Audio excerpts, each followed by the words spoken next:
하나님 말씀은 지난 수요일 날 우리에게 주신 큐티의 말씀입니다.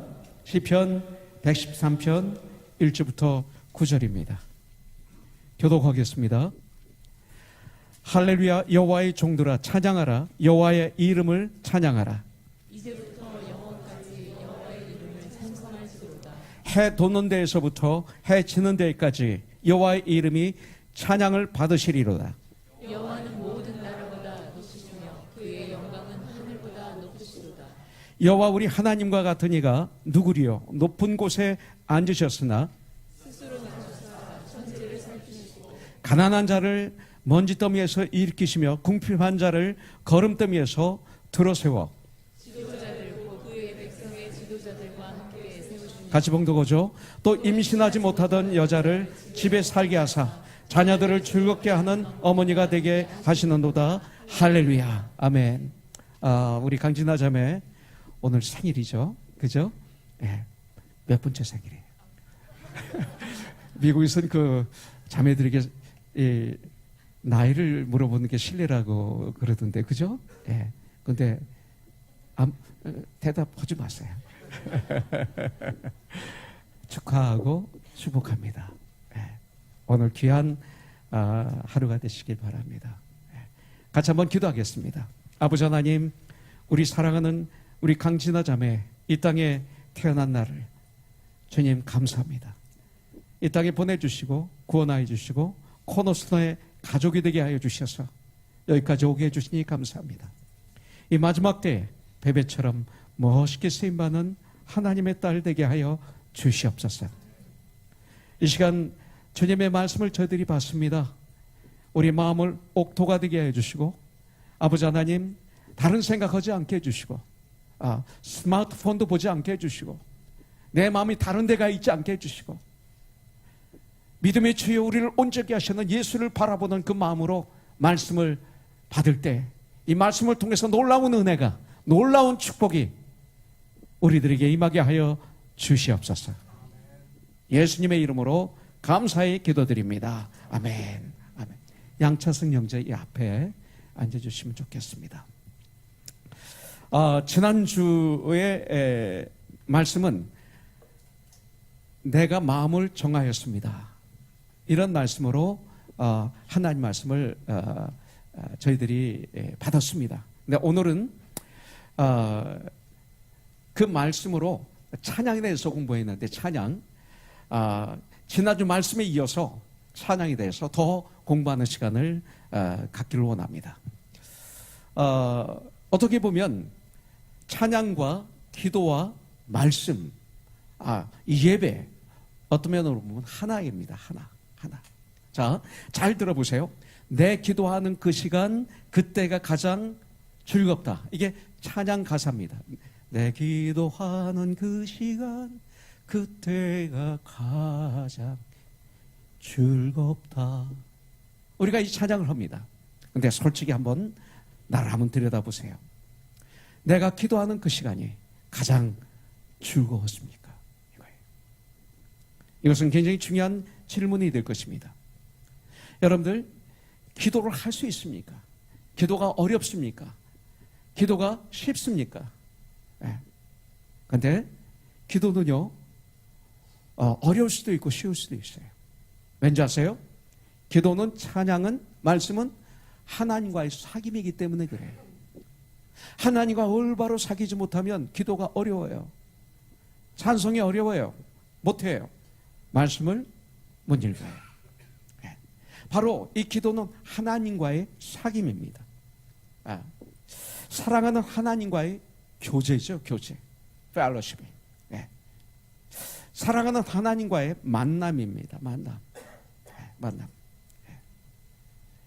이렇게 만남이 김문찬 집사님이 오시니까 얼마나 반가운지. 오시는 날 저한테 전화했어요. 감기가 걸렸어. 수요일에 못 나왔습니다. 얼마나 마음이 기쁜지 참 굉장히 위로가 되고 힘이 됐어요. 그 전화 하나가 그 만남입니다. 만남 통해서 저는 한국 왔을 때 부산까지 내려갔어요. 그래서 같이 거제도에 가서 맛있는 사시미도 먹었어요. 예. 사시미를 먹었다는 게 아니에요.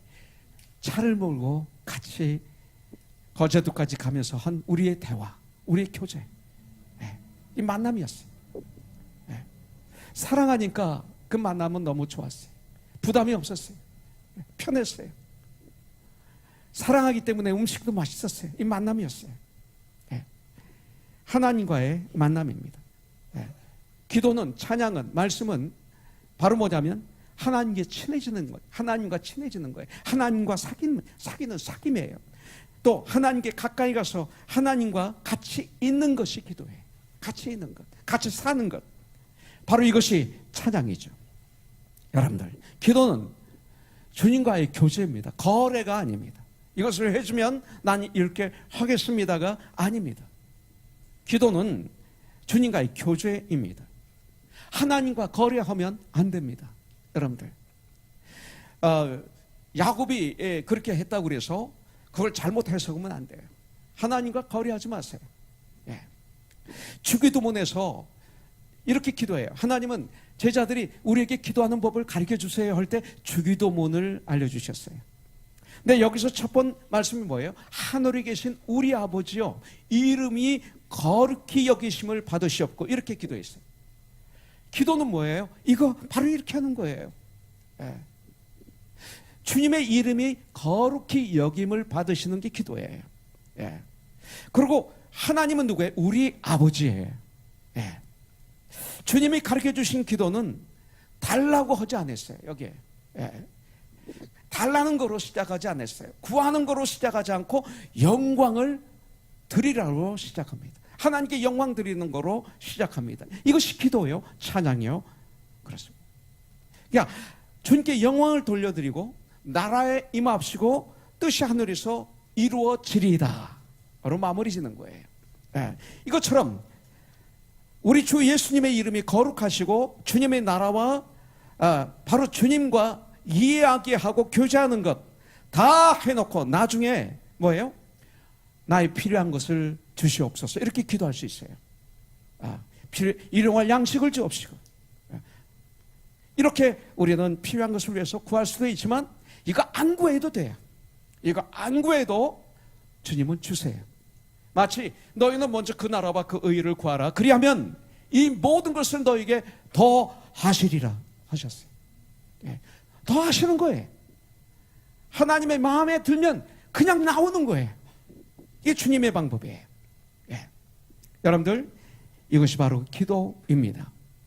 기도는 뭐예요? 대화입니다. 기도는 사랑하는 사람과 대화가 그렇게 피곤하지 않아요.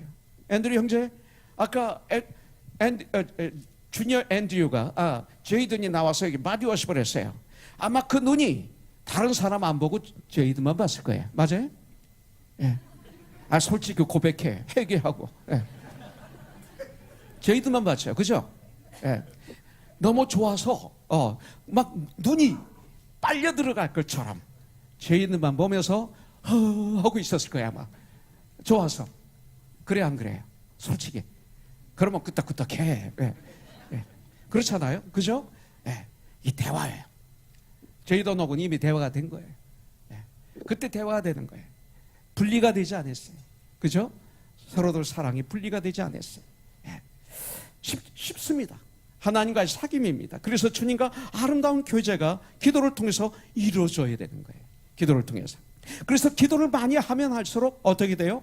우리 얼굴이 주님을 닮는 거예요. 예수님을. 물론 우리는 예수님의 얼굴을 보지 못했어요. 사진에 나오는 그런 그림이 아니에요. 예수님의 얼굴이 어떤 얼굴일까요? 사랑과 희락과 화평과 의리참과 자비와 양성과 충성과 온유와 절제니 이 같은 것을 금지할 법이 없느니라. 이런 얼굴일 거예요. 온유가, 사랑이, 겸손이, 진실이, 그죠? 이렇게 닮아가요. 점점 언어도 주님을 닮아가요. 심지어 나의 삶의 방식이 주님을 닮아가요. 그래서 그리스도인을 to follow Jesus Christ, 예수님을 따라가는 무리들, 이 말이 그리스도인이라는 말이에요. 닮아가는 거예요. 주님의 성품을 담게 돼 있어요. 기도는 여기서부터 출발하는 것입니다. 그런데 기도와 찬송은 항상 함께 있습니다. 그렇기 때문에 하나라고도 볼 수 있어요. 사도행전 16장에 보면 바울과 실라가 복음을 증거하다가 잡혀서 하루 종일 고문을 당하여 먹지를 못해요. 그리고 밤에 지하 동굴 감옥에 갇힙니다. 그때 25절에 보니까 한밤중에 바울과 실라가 기도하고 하나님을 찬송하며 죄수들이 듣더라 그랬어요. 기도하면 찬송이 터져요. 찬송하면 기도가 나와요. 이것은 기도와 찬송은 하나예요. 네. 죄수들이 그 찬송을 들어요. 기도하는 소리를 들었어요. 근데 죄수만 들었나요? 하나님이 들으신 거예요. 그랬더니 옥문이 지진이 나서 깨져요. 죄인이 풀려요. 발에 있던 죄인이, 묶어놨던 죄인이 풀려요. 하나님이 들으시니까, 하나님이 감동하니까. 이것이 기도요, 이것이 찬양이에요.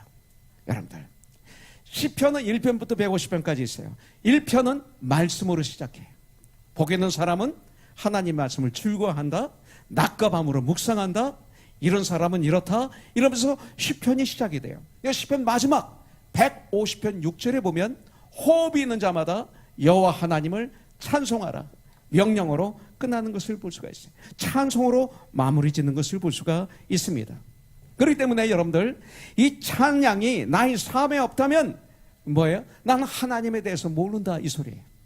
예수님이 누군지 잘 모른다, 이 소리입니다. 만약 저와 여러분들에게 찬송이 없다면. 그래서 찬양은 나의 삶에서 호흡과 같아요. 천국에서 우리가 앞으로 할 일이에요. 이사야서 43장 21절에 보면, 지난번에도 말씀드렸죠. 이 백성은 내가 나를 위하여 지었나니 나를 찬송하게 하려 함이니라.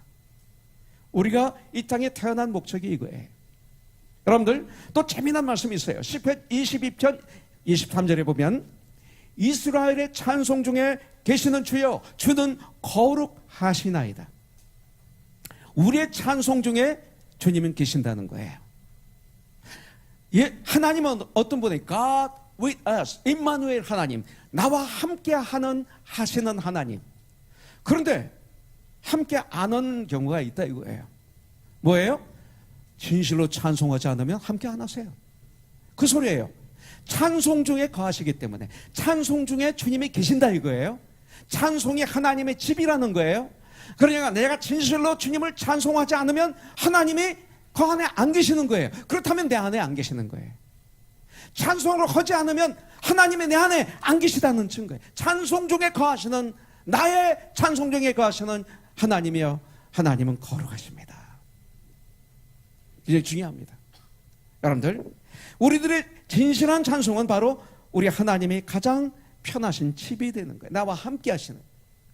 찬송하지 않으면 하나님이 거하시지 않는 거예요. 찬송이 있는 성도는 주님이 함께 하신다는 증거입니다. 어떤 목소리로 주님을 찬송 올려드리는가? 그것은 전문가에게만 해당이 돼요. 찬양팀, 성가팀. 우리는 그렇지 않아요. 찬양의 근극적인 목적이 뭡니까? 왜 우리가 예배를 드려요? 왜 우리가 찬양을 해요? 두 가지가 있어요. 첫째는 하나님을 존귀하게 해드려요. 예배를 통해서. 오늘 이 시간 우리가 드리는 예배를 통해서, 이 찬양을 통해서 하나님이 존귀해 주셔야 돼요. 그러면 그런 자세, 그런 마음, 그런 찬양을 드려야죠. 그죠? 네. 그 다음에 두 번째는 우리들에게 임하는 역사. 하나님을 존귀하게 드리는 찬양이 되면 우리에게는 어떻게 됩니까? 우리의 영이, 우리들의 영을 소생시켜 주세요. 살아나요. 생명이 다시 살아나요. 힘이 다시 일어나요. 일주일 동안 살 수 있는 능력이 다시 생기는 거예요. 이런 놀라운 역사가 함께 일어나는 것을 볼 수가 있어요. 찬양은 무엇이죠? 찬양은 praise, praise 찬양이라고 그래요. 이 찬양은 뭐냐면 하나님에 대한 경배, 이게 찬양이에요. adoration, 이게 찬양입니다. 자, 이스라엘의 12지파가 있죠. 야곱의 12아들이 있죠. 첫째가 루벤, 둘째가 시몬, 셋째가 레위, 넷째가 유다예요. 유다라는 뜻이 praise, 찬양이라는 뜻입니다. 그런데 그 유다 지파에서 찬송의 대가인 다윗이 태어납니다. 다윗이. 근데 다윗의 후손에서 찬송을 받으실 우리 주 예수 그리스도께서 오십니다. 이 땅에. 우연이 아닙니다, 이것은. 그러면서 구원을 완성하신 것이죠. 예. 이 찬송은 개방적입니다. 속으로 품고 있는 것은 찬송이 아닙니다. 찬송은 비밀이 아닙니다. 찬양이 언급된 곳에는 항상 움직임이 있고 행동이 있고 소리가 있고 노래가 있고 거룩한 흥분이 있고 감동이 있고 역사가 나타나는 거예요. 그래서 다윗이 리틀 하프를 칠 때 귀신 들렸던 사울의 영이 말을 가져요. 귀신이 쫓겨가는 거예요. 정말로 찬양을 올려들 때 병마가 물러갈 때도 있어요. 나에게 능력이 임해요. 왜? 그 안에 주님이 계시기 때문에 그래요. 하늘과 땅의 창조 권세를 가지신 예수님이 그 안에 계시기 때문에 주님의 능력이 임하기 때문에 그런 역사가 일어나는 거예요. 그렇다면 오늘 1절을 한번 보도록 하겠습니다. 할렐루야 여호와의 종들아 찬양하라. 여호와의 이름을 찬양하라. 찬양하는데 무엇을 찬양하라? 무엇을? 여호와의 이름을 찬양하라 했어요. 우리에게 가르쳐 주는 거예요. 예. 여호와의 이름을 찬양하라. 이 소리는 뭡니까? 여호와의 이름을 찬양하라. 이 뜻은 하나님이 어떤 분이신지를 알고 그리고 하나님이 어떤 분이신지를 찬양하라 이 소리예요. 예. 우리는 사람을 칭찬할 때 그를 알고 그가 누군지 그가 무엇을 했는지를 칭찬하잖아요. 예. 하나님이 어떤 분이신지를 찬양하라는 거죠. 예. 오늘 큐티 시편 116편 16절부터 19절에 보니까 예수님은 어떤 분이라고 나와 있어요? 나를 자유케 해주신 분, 자유케, 죄에서 자유하게 해주신 분, 나를 구원해 주신 분이라고 말씀하고 있는 거예요. 오늘 큐티에서는.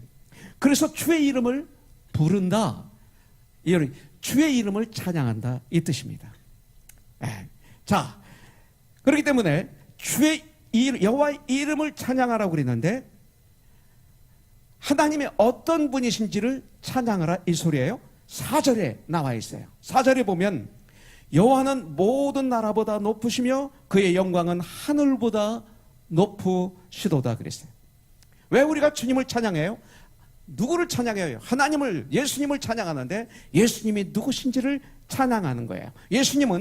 하나님은 모든 나라보다 높으시고 그 영광은 하늘보다 높으신 분이기 때문에 우리는 찬양을 해야 돼요. 예수님은 인류 역사상 그 어떤 통치자보다 아주 위대하신 분인 걸 우리는 알아요. 인류 역사상 이 세상 전체를 다스린 사람은 단 한 명도 없어요. 그러나 우리 주 예수 그리스도는 이 세상 전체는 물론 이거니와 우주 만물을 창조하시고 우주 만물을 다스리는 통치자이시라고 성경은 알려주고 있어요. 이건 사실이에요. 또한 세상의 통치자들의 통치는 불완전해요. 그리고 일시적이에요. 그리고 안개처럼 사라져요. 이것이 세상의 통치자예요. 그러나 하나님의 통치는 완벽하시고 영원하세요. 어제나 오늘이나 영원토록 동일하세요. 히브리서 13장 8절에 있는 말씀 그대로. 자, 통치 방법도 다르죠. 이 세상의 통치자들은 권력으로 다스려요. 권모술수로 다스려요. 그들은 사랑으로 한다고 그러지만 안에 들어가 보면 권모술수예요. 다들 여당이나 야당이나 권모술수예요. 네. 폭력과 억압 등의 방법으로 세상을 통치합니다. 그러나 우리 주 예수님은 공의와 사랑으로, 공의와 은혜로 세상을 통치하시는 분인 줄 믿습니다. 이게 우리 주님이에요. 여러분들, 또한 성경은 말씀하고 있어요. 우주 만물이 주님을 찬양하고 있다고. 돌들이, 나무들이, 저 바다에 있는 생물들이, 하늘에 나는 새들이, 바람이, 이 모든 것이 다 사실은 주님을 찬양하고 있다고 말하고 있어요. 그만큼 하나님은 위대하세요. 하나님은 사람들은 아무리 담대하고 지식이 있는 사람이라 하더라도 대자연 앞에 서면 여러분들 낮아져요. 그랜 캐년에 가서 이렇게 내려다보면 나는 아주 연약한 존재로 바뀌어요. 요새미 되게 엄청난 바위산 앞에 밑에 이렇게 서서 그걸 바라보고 있으면 나는 아주 조그매. 예. 그것이 인간이에요. 예. 여러분들, 창조대에 대한 분명히 누가 이것을 만들으셨는데 만드는 분에 대한 두려움과 경외심을 갖게 되는 것을 저는 체험했어요. 요세미티 갈 때마다, 그랜 캐년 갈 때마다 체험해요. 여러분들, 여기는 별을 못 보지만 우리가 수련회 간다든지 산에 올라가면 별을 볼 수 있어요. 지금도 밤에 되면 별들이 무수하게 떠 있어요. 그걸 바라보면서 여러분들은 무엇을 느낍니까? 그냥 아름답다로 끝나면 그건 참 곤란한 사람들입니다. 예. 여러분들, 폭풍우가 휘몰아치는 바다에 조그만 배 여러분들이 타고 있다가 한번 생각해 보십시오. 얼마나 내가 연약하고 얼마나 내가 무지합니까? 얼마나 그 폭풍우가 무섭습니까? 예. 위대합니까? 번개가 치고 천둥이 치는 그런 들판을 상상해 보셨어요? 저는 텍사스에서 12년 반을 목회를 했어요. 근데 참 재밌어요. 텍사스는 태양이 쨍쨍 내리쳤는데 그냥 우르릉 쿵쿵 우르릉 쿵쿵 왔는데 우리 집이 흔들려요. 한 30분 그래요. 희한한 천둥이 있어요. 그럴 때마다 저는 주님이 재림 오시려고 그러나 그랬어요. 여러분들, 계속되는 폭풍우 속에 아무 힘이 없이 묻어지는 집들, 떠내려가는 집들, 우리는 뉴스를 통해서 TV에서 볼 수 있었죠. 그것만 봐도 집이 떠내려가는구나, 저기 지금 태풍이 불었구나로 끝날지 모르지만 내가 당사자가 돼보세요. 얼마나 연약합니까? 그 앞에서 할 수 있는 건 하나님을 바라보는 것밖에 없잖아요. 예. 그게 대자연입니다. 예. 여러분들, 대자연의 힘이 얼마나 막강한지 몰라요. 제가 샌안토니오 있을 때, 신학교에서 공부할 때 제가 기숙사에 있었는데, 이 기숙사가 레클랜드 에어포스 베이스에서 도네이트한 건물이에요. 그래서 지붕이 향철로 돼 있어요. 이렇게. 그래서 비가 오면 다다다다다 소리 들려서 깨야 돼요. 근데 대낮인데 갑자기 다다다다다 해서 나가봤더니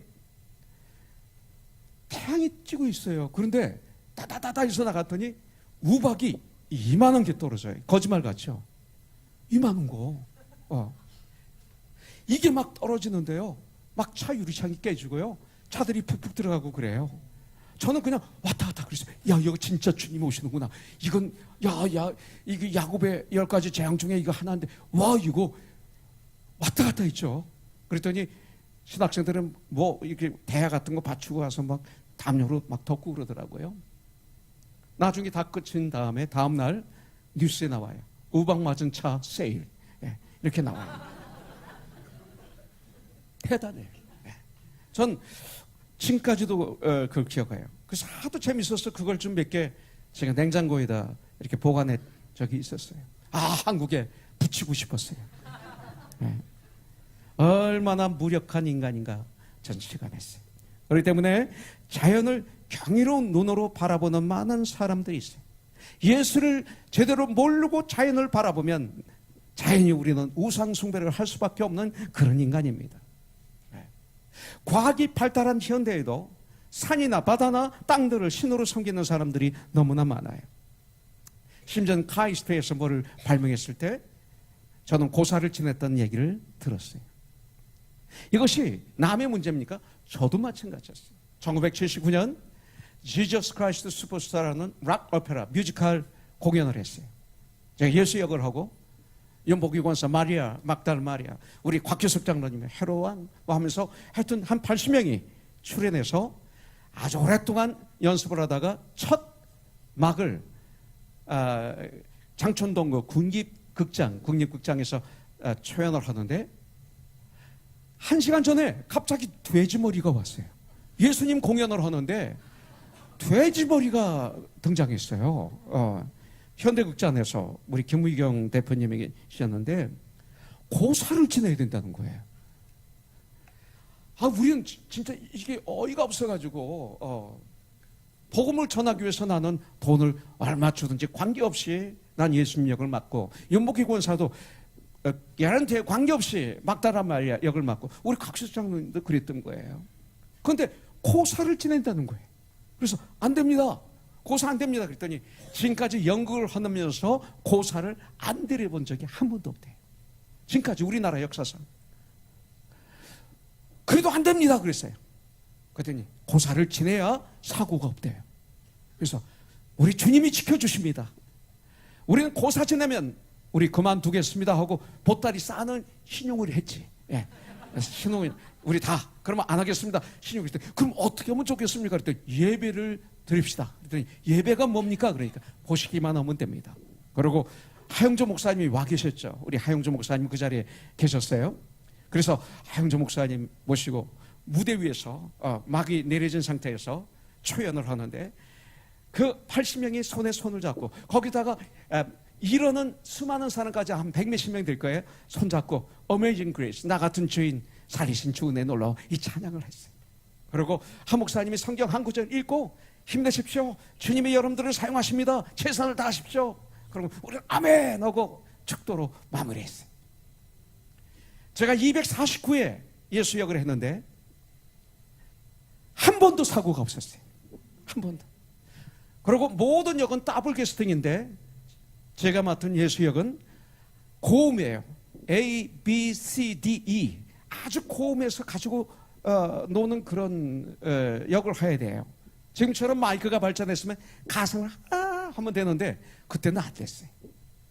이 역을 찾는데 아무도 안 되는 거예요. 수백 명이 도전을 했지만 안 돼서 할 수 없이 저 혼자 했어요. 제가 감기 걸리면 못 하는 거예요. 근데 기적과 표적이에요. 이걸 기적과 표적이라고 그래요. 249회 한 번도 빠지지 않고 다 했어요. 종막을 내리자마자 전 미국에 신학 공부하러 온 거예요. 전 제가 체험했던 일입니다. 돼지머리 입을 딱 벌리는 그 입에다가 돈을 집어넣는 거예요. 이걸 그 출연진들이 다 돈을 집어넣는 거예요. 이걸 우리나라 역사상 연극 그때까지 다 고사를 지냈는데 처음으로 예배를 드리는 놀라운 역사가 있었어요. 증명을 해줬던 거죠. 여러분들, 자연은 하나님의 창조물이지 결코 숭배의 대상이 아닙니다. 모든 자연은 하나님의 도구로 하나님의 지배 아래 있습니다. 뿐만 아니라 창세기 1장 28절에 보면 너희가 이 땅을 다스려라, 지배하라, 이렇게 정복하라 이렇게 명령하셨습니다. 정복해야 될 대상을 하나님으로 섬기면 이거 얼마나 바보예요. 그러므로 우리가 마땅히 경배하고 찬양할 대상은 하나님밖에 없어요. 아멘. 지금 이 순간도 만약 하나님의 백성인 우리들이 주님을 찬양하지 않으면 돌들이 주님을 찬양해. 돌들이 주님께 예배를 드려요. 자, 두 번째 5절부터 9절에 보니까 여호와 우리 하나님과 같은 이가 누구리요? 높은 곳에 앉으셨으나 스스로 낮추사 천지를 살피시고 가난한 자를 먼지더미에서 일으키시며 궁핍한 자를 거름더미에서 들어세워 지도자들 곧 그의 백성의 지도자들과 함께 세우시며 또 임신하지 못하던 여자를 집에 살게 하사 자녀들을 즐겁게 하는 어머니가 되게 하시는도다. 할렐루야. 무의 소유를 창조하시네요. 예. 우리가 무엇을 찬양해야 돼요? 여기서 보니까 구원이죠. 결국 자녀를 낳지 못하는 여인이 자녀를 낳게 되었다. 구원했다 이 소리입니다. 예. 하나님은 우리로 사랑으로 우리들을 사랑으로 구원하신 분이기 때문에 주님을 찬양해야 돼요. My Savior, My Lord이기 때문에 찬양해야 돼요. 여러분들 이 말씀이 뭐예요? 빌립보서 2장 5절부터 11절에 하늘 영광을 다 버리시고 그 높은 보좌에서 낮아지셨다. 스스로 낮아지셨다. 우리들을 구원하시기 위해서 이 땅에 내려오신 우리 주 예수 그리스도에 대해서 지금 말씀하고 있는 거예요. 시편 113편 5절부터 9절까지. 그런데 그 말씀이 빌립보서 2장 5절부터 11절에 나와 있잖아요. 너희 안에 이 마음을 품으라 곧 그리스도의 마음이니. 예수의 마음이니. 그러면서 6절에서 그는 근본 하나님의 본체시나 높은 분이세요. 하나님과 동등됨을 취할 것으로 여기지 아니하시고 오히려 자기를 비워 종의 형체를 가지사 사람들과 같이 되셨고 사람의 모양으로 나타나사 자기를 스스로 낮추시고 죽기까지 복종하셨으니 곧 십자가에서 죽으심이라. 우리를 구원하시기 위해서 구원을 완성하신 거예요.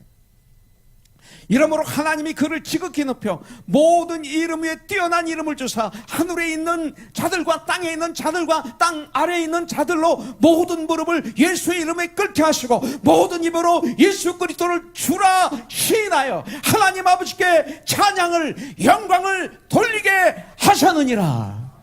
이거예요. 여러분들, 주님의 이름을 찬양하라, 이게 뜻입니다. 우리들은 주 예수 그리스도는 여기 보니까 또 가난한 자를 높이시는 분이에요. 천지 만물을 살피시는, 감찰하시는 나의 하나님의 불가능을 가능케 하시는 만물의 주관자이세요. 여러분들, 자녀들을 즐겁게 하시는 나의 하나님 아버지세요.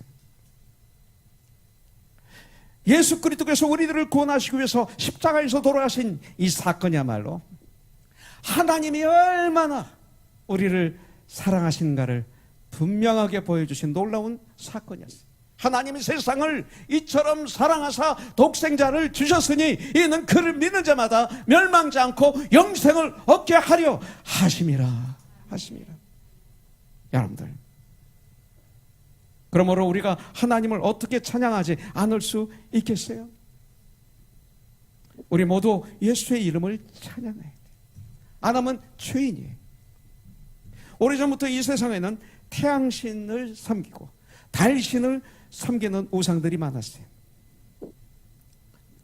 오래전부터 그들은 태양을 보면서 두려워했어요. 달을 보면서 두려워했어요. 그런데 예수 믿는 우리들은, 아니 하나님의 은혜를 부어주신 사람들에게는 태양을 보면 주님을 볼 수 있어요. 잘 들으세요. 태양을 보면 내가 얼마나 연약하고 더러운 죄인인가를 알 수 있어요. 왜 그런지 아십니까? 12시 정오 뜨거운 태양, 정말 활활 타는 태양을 아무것도 끼지 않고 한번 바라보십시오. 똑바로 한번 태양을 바라보십시오. 조금 있다 눈이 멀어요. 그죠? 집사님, 그렇죠? 눈이 멀죠? 네. 눈이 멀게 돼요. 아, 그렇구나.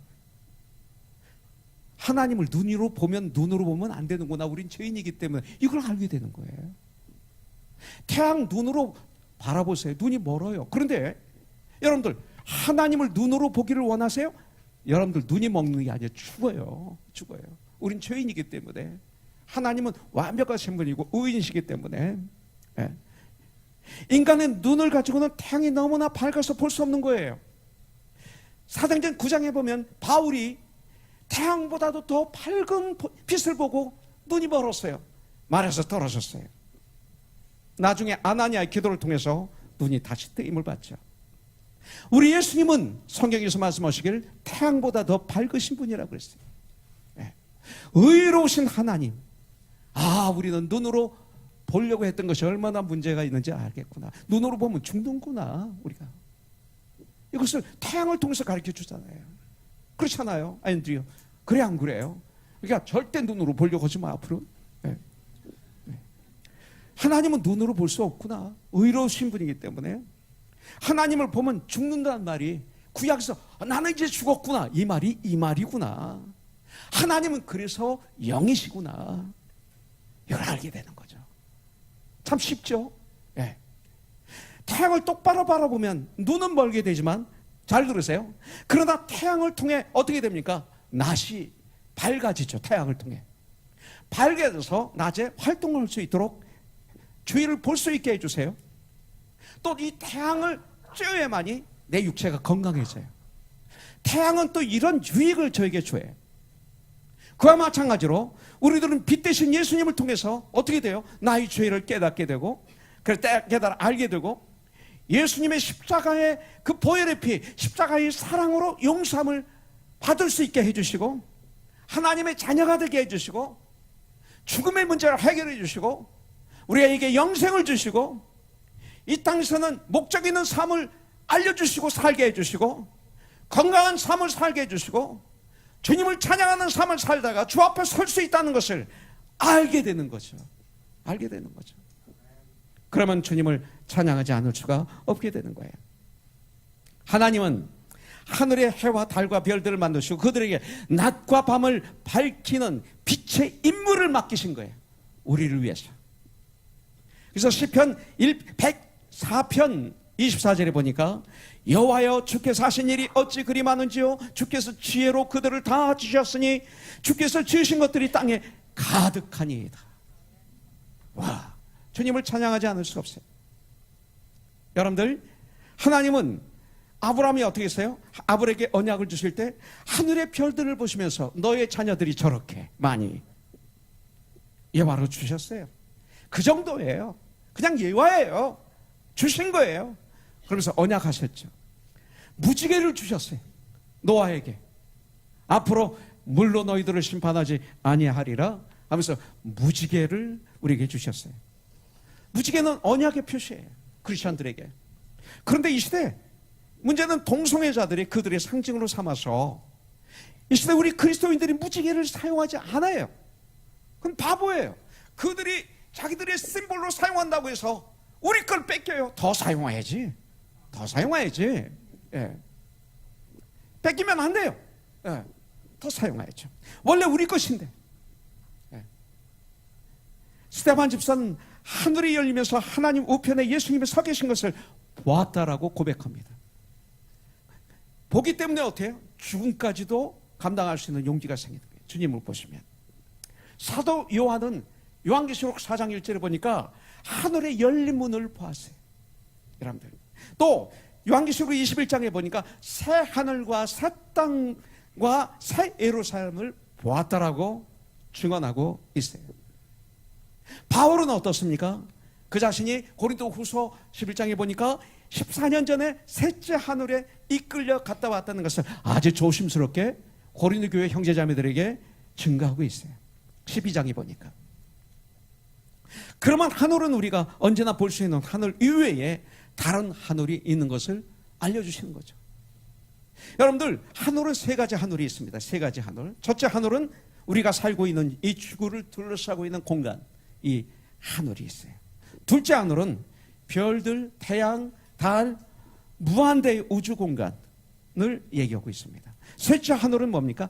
하나님이 계시는 영적 공간, 곧 천국을 말씀하고 있는 거예요. 이것이 상서적이에요. 다른 걸 부르면 안 돼요. 그리고 이 모든 것이 우리 인생들을 위하여 하나님의 만들어 놓으신 것이라는 사실을 깨닫게 되면 우리는 감격하지 않을 수가 없고 놀라지 않을 수가 없고 감사하지 않을 수가 없고 주님을 찬양하지 않을 수가 없어요. 그래서 시편 기자는 시편 8편에서 여호와 우리 주여 주의 이름이 온 땅에 어찌 그리 아름다운지요 이렇게 말씀하고 있어요. 자, 또 그렇다면 언제 우리가 주님을 찬양해야 될까요? 2절이에요. 이제부터 영원까지 여호와의 이름을 찬송할지로다. 언제? 이제부터, 지금부터 영원까지. 찬양의 끝이 없어요. 여러분들, 예언과 방언은 주님이 우리가 천국 가면 다 끝나요. 사랑은 영원해요. 또 영원과 한 가지가 더 있어요. 찬양. 예배는 영원해요. 왜 영원해요? 중요하니까. 너무나 중요하니까 영원한 거예요. 회개도 천국 가면서 다 끝나요. 다 끝나는 것들이 많아요. 근데 영원한 것이 있는데 사랑과 찬양에 예배. 이 말은 뭐예요? 이제부터 영원까지. 이 말은 하루 종일 찬양하겠단 말이에요. 근데 우리가 하루 종일 찬양할 수 있나요? 찬양은 우리가 입으로 소리내서 불러야 됩니다. 그러나 꼭 입으로 소리를 내는 것만 찬양이 아니라 우리가 정말 예수님을 믿고 예수님께 순종하며 주 안에서 거룩한 기쁨을 가지고 살아가는 생활, 이것이 찬양이에요. 이것이 찬양이에요. 전 대학교 다닐 때 인천에서 배를 타고 떨어진 어떤 섬, 을왕리라는 섬이었던 것 같아요. 그 섬에 간 적이 있어요. 여름에. 저녁만 되면 태양이 벌게 가지고 서편 하늘에 떨어지는데 너무 아름다운 거야. 그래서 오늘은 사진 좀 찍자. 그러고 언덕에 올라갔어요. 기다렸어요. 근데 그날따라 제 눈에는 이 태양이 어떤 산보다도 더 커요. 엄청나게 큰 태양인데 벌겋게 막 불이 붙은 것 같아. 막 타는 것 같아. 예. 그 컬러가 이루 말할 수가 없어요. 어떻게 표현할 수가 없어요. 그 엄청난 그 태양이 막 떨어지는 게 눈으로 보여요. 이렇게 가는 게. 예. 와, 그걸 보는 순간 너무나 아름답고 너무나 장엄해서 사진을 못 찍었어요. 그냥 하고 못 찍었어요. 꼼짝 못했어요. 나의 손, 나의 발 꼼짝 못했어요. 나의 눈 꼼짝 못했어요. 고정됐어요. 나의 마음 너무나 감동한 나머지 나의 입은 뭐예요? 이것뿐이었어요. 다른 건 할 수 있는 게 없어요. 얼마나 장엄한지, 얼마나 아름다운지. 그리고 내 마음속에 찬양의 가사가 나왔어요. 주 하나님 지으신 모든 세계. 일부 예배기는 하지 않았지만 그 당시 제가 대학교 다니면서 부천제일감육에서 성가대를 지휘했어요. 그 다음 주 성가대 찬양이 주 하나님 지으신 모든 세계였어요. 이걸 일주일 내내 제가 이것을 계속 묵상하고 생각하고 어떻게 하지? 여기서 감정 어떻게 표현하지? 이걸 제가 생각하고 있었어요. 그런데 태양을 보면서 나도 모르게 입으로는 못 불렀어요. 감히 입으로 못 불렀어요. 내 마음속에서 주 하나님 지으신 이 모든 세계. 위대하고 위대하시다. 찬양할 수밖에 없었어요. 나중에 보니까 나만 그렇게 은혜 받고 있었다고요. 그 주위 사람들은 그냥 떠들고 다니고 그랬어요. 거기서 사는 사람들 특별히 그 태양이 떨어지는데도 이게 얼마나 아름다운지도 몰라요. 마치 뭐와 같아요? 제가 레드온더 비치에서 살고 있는데 그 앞에 레드온더 비치에서 걸어서 5분이면 바다를 가는데 한 번도 안 간 사람이 여기 있을지 몰라요. 그거와 똑같아요. 오히려 레드온더 비치 해변가를 멀리서 차 타고 와서 엔조이하고 가더라고요. 정작 그 근방에 사는 사람은 가지도 않더라고요. 그거 똑같아요. 여러분들 아마 그 당시에 주위 사람들이 나보고 미쳤다고 했을 거예요. 나의 표정을 보고. 어떤 때는 집에 있을 때나 또 차를 운전할 때나 사무실에 있을 때나 책을 볼 때 마음껏 소리내서 찬양하고 싶을 때가 있을 거예요. 어떤 때는 조용한 밤중에 성경을 묵상하다가 은혜를 받고 찬양을 막 부르고 싶을 때도 있을 거예요. 그러나 주위 사람들 깨우면 크리스찬이 아니죠. 은혜가 있어야죠, 주위에. 네. 그럴 때 소리내어 찬양을 하지 않아도 돼요. 다들 자기 때문에. 그럴 때는 마음으로 부를 수 있어요. 영으로 부를 수 있어요. 이게 찬양이에요. 입으로, 마음으로, 영으로. 이처럼 진정 은혜 받는 성도들은 하루 종일 찬양 속에 살아가야 돼요. 왜? 찬송 중에 주님이 계시기 때문에 내가 찬양을 끝내면 주님이 나에게 쏟아내는 거예요. 내가 찬양을 올려드리지 않으면 찬송 중에 가시는 하나님이시기 때문에 나와 함께 하지 않으시는 거예요. 이게 맞는 거예요. 사랑하는 우리 성도님들, 지금부터 영원까지 주의 이름을 찬양하심으로 살아가야 돼요. 그래서 지난주에 말씀드렸지만 비파야 수고마 깰지어다. 악기도 깨야 돼요. 악기 썩어질 것을 찬양하면 노래하면 안 돼요. 깨어서 하나님을 찬양한 악기가 돼야 돼요. 내가 새벽을 깨우리라. 새벽이 깨우리라면 어둠이 물러가게. 난 어둠이 물러가게 하리라. 이 소리죠. 어둠이 물러가게 하리라. 매 순간 어둠을 깨는 내 마음의 어둠, 내 안에 있는 더러운 생각, 이 교만한 생각, 나 깨우는 거예요. 그러면 찬양을 못해요. 이건 술 취하지 말라. 방탕하시다. 이거는 오직 성령의 충만함을 받으라. 술 취한 사람은 내가 누군데 감히 나를 무시했어. 이게 술 취한 사람의 특징이에요. 성령 충만하면 난 이런 죄인이었어요. 그런데 나의 주님이 내가 어둠을 새벽을 깨우리라는 것은 이 소리예요. 나는 성령 충만하리라. 그래서 주님을 찬양하리라. 바로 이 소리죠. 나의 죄성을 내가 죽이리라. 그래서 주님을 찬양하리라. 나는 교만을 죽이리라. 그래서 겸손해서 높으신 주님을 찬양하리라. 찬송으로 시작해서 찬송으로 마감하는 하루하루의 생활이야말로 참으로 복된 생활이고 거룩한 생활이에요. 어떤 분은 주일날 오셔서 주일 예배 시간에 찬송 몇 개 부르는 것 외에는 일주일 내내 찬송을 한 번도 부르지 않은 분이 이 자리에는 없어요. 그런가요? 이 자리는 없어요. 있으면 안 되는데, 없어요. 그죠? 있으면 안 돼요. 내가 찬송을 부르던 내 입으로 불평, 불만, 원망, 신세 타령, 남에 대한 험담, 욕설 등을 일삼다면 이거 안 돼요. 야고보서에서는 어떻게 단물과 쓴물이 이렇게 말해요. 한 입에서 안 되는 거예요. 만일 우리가 그렇다면 시편 기자처럼 이렇게 기도하세요. 주님, 내 입술 앞에 파수꾼을 세워 주시옵소서. 여러분들, 진정 신실한 성도는 지금부터 영원까지 온종일 주의 이름을 찬양하며 살아가는 사람이에요. 저는 우리 교회 성도들이 모두 이와 같은 복된 성도들이 되시길 주님의 이름으로 축복합니다. 시편 119편 164절에 보니까 주의 의로운 규례로 인하여 내가 하루에 7번씩 주님을 찬양하나이다. 7번이라는 단어는 무한정이에요. 하루 종일 주님을 찬양하겠습니다. 자, 그렇다면 어디서부터 어디까지, 마지막으로 어디서부터 어디까지 찬양해야 될까요? 3절, 해 돋는 데서부터 해 지는 데까지 여호와의 이름이 찬양을 받으시리다. 어느 장소, 해 지는 장소부터 해 지는 장소까지 여호와의 이름이 찬양을 받으셔야 된다는 거예요. 해는 동쪽에서 떠서 서쪽으로 칩니다. 하루 종일 비추다가 자기 일을 다 마치고 칩니다. 그렇기 때문에 해 돋는 데서부터 해 지는 그 모든 땅이, 모든 이 지구가, 아니 모든 민족들이 하나님을 찬양해야 됩니다.